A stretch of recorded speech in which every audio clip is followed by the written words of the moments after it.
எப்பா என்னப்பா ஏன்ப்பா இவ்வளோ நாள் வீடியோ போடலை? என்னப்பாச்சு உங்களுக்கு?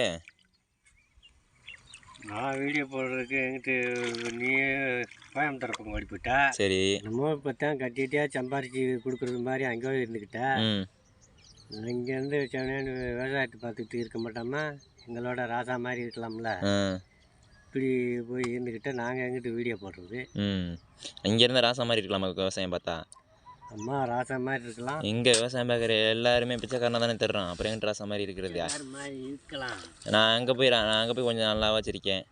மொத்தமாக கிடைக்கும் இதில் அதில் மொத்தமாக எங்கே கிடைக்கிது? வாங்கினது பூரா அப்படி தானே கலைக்கு தண்ணிக்கு அதுக்குன்னு எல்லாத்துக்கும் செலவுக்கு கரண்ட் பில் செலவு அது இதுன்னு போயிடுது. அம்மா நீ இருந்தால் தானேப்பா வீடியோ எடுக்கலாம். நாங்கள் என்ன செய்யறது? நான் ஒரு ஆள் என்ன? அது சரிதான். இங்கேருந்து உங்கள் கூட இருக்க மாட்டோமா? அங்கே போய் ஒருத்தன் கை கட்டி நிற்கிற மாதிரி தான் இருக்குது. அதுக்கு நீங்கள் சொன்ன மாதிரி விவசாயத்தை பார்த்துட்டு இருந்துட்டு போயிடலாம். ஆனால் ராசா மாதிரின்றத கொஞ்சம் உறுத்தலாக இருக்குது. சரி, அவங்களே சொல்லட்டும், விவசாயம் பார்த்தா ராசா மாதிரி இருக்கலாமான்னு அவங்களே கமெண்ட்டில் சொல்லட்டுமே. அப்படி சொல்லிட்டாங்கன்னா நான் விவசாயம் பார்த்துட்டு இங்கேயே இருந்துக்கிறேன்.